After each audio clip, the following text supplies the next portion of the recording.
Here it is, the bumper cover after primer surfacer. I just used the SEM aerosol hot build primer surfacer. It can be used on flexible parts. I only put about maybe just one coat on there, and then I'll wet sand this with some 400, and then I'll be able to spray a sealer over it. But looks pretty good. There's some areas where I see some contour map, like some mapping where I didn't feather it quite right, but hey, it's better than when I started. You know, I'm gonna have them looking nice and smooth and clean and everything. So there you go. You want to spray one light coat first, let that sit maybe 5 minutes, and spray the second coat, and like just add it like light and then medium. It's like, you know, I'd really just add 2 coats to it, and then wet sand it, and then maybe a coat of primer wherever else you blew through, and then another, you know, last coat. So there you go, guys. There's the bumper cover finally in primer.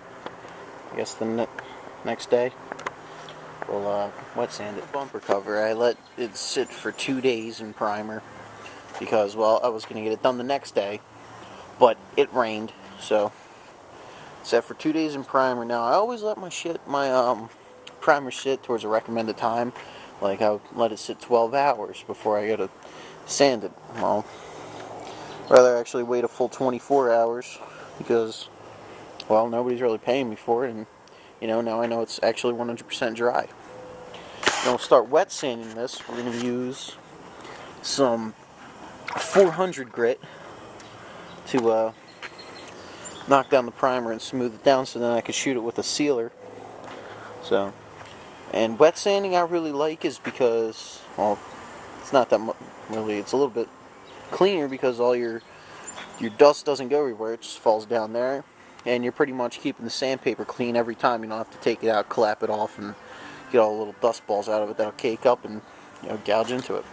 There's still some other spots that got to be filled in a little bit with some glazing putty.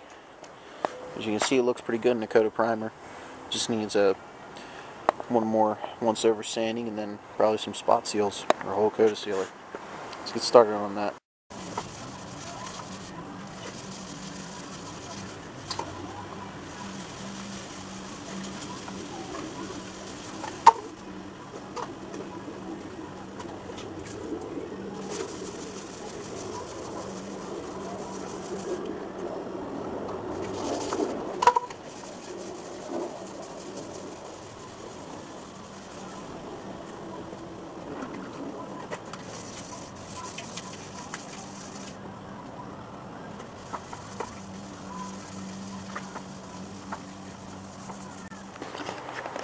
Now what you see me doing is my wet sanding is I'm making this smooth, like a real nice clean thing. Like if you can look into the grain of the primer, it's not rough at all. It's nice and clear, like you can hear it too. My hand, I don't know if you can. And then up here, like it's rough, like you can see like a texture to it. Now that would actually show through your base coat. I'm trying to find more of a area I didn't sand. I guess I'd say this license plate holder. Like you can feel my hand. Fingernail here. Fingernail there. Like that's rough. This is smooth. What I'm doing is I'm taking down the roughness from when the primer was sprayed, and I want it to be a nice, clean, straight, no marks area. Now the one thing that probably, you know, will happen is you'll get lazy, is you'll miss the corners inside tight areas, and there'll be like a roughness in there. So you got to get the sandpaper in there without digging in too deep, and, you know, making it look like a real mess. Then you'll pretty much screw yourself over. So that's all you're really trying to do, is take the roughness out when you're sanding, or, you know, wet sanding, because all I'm really doing is deglossing and, you know, feather edging a little bit and all that stuff. So I'm going to come back to you when this is all nice and fully. Alright, so I'm just about done my wet sanding. I got about the whole bumper, and I worked it in sections. like I first started, you saw I started at the bottom. I wanted to get this line here from this body line here and all nice, sanded, smooth, no more roughness. Then I worked my way onto this. Got all my little corners, had a little bit of a blow through in some areas, and some spots, you know, I gotta sand and feather out. I want to give you one more tip. If you're wet sanding and you want to check if something's smooth, like let's say you're sanding your sealer and you don't want to blow through, and you want to make sure that it's smooth, and you're sanding like that, and then you want to check, instead of like the rag, which would take forever to dry, get your squeegee, which you can get in any auto body supply shop.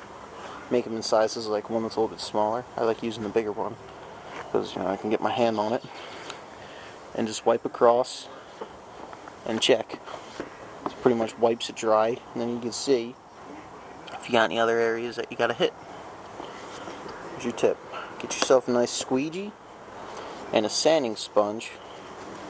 When you're doing this, you know, they have them soft and firm. This is like medium. It's pretty nice. There, you know, and they're pretty cheap. So there's another tip of the day: sanded, smooth, and the greatest four-letter word, done. And well, actually not too done. You know, I want to put some primer over the areas that I blew through a little bit, but overall looks a lot better now. You know, if you want, what I always do is, when I'm pretty sure, like when I'm close, I'll rinse it down with some water and then dry it off and see the areas that I missed, and then give it a once over again and clean it off. One thing I'd like to do is I might go order some more primer and do. Yeah, I still got to do inside there. I skipped those because I was in a hurry when I was painting it.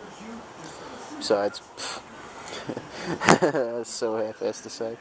But yeah, I'm going to primer them. I'm thinking about putting sealer inside this to make it look a little bit, you know, a little bit better. But as you can tell, it's nice, done, and smooth. Now, areas you want to check are your corners, because these are the areas that you either sand too hard and blow through and have like a finger dig, you know, where you're sanding like this. The sandpaper like up there, it's digging it in.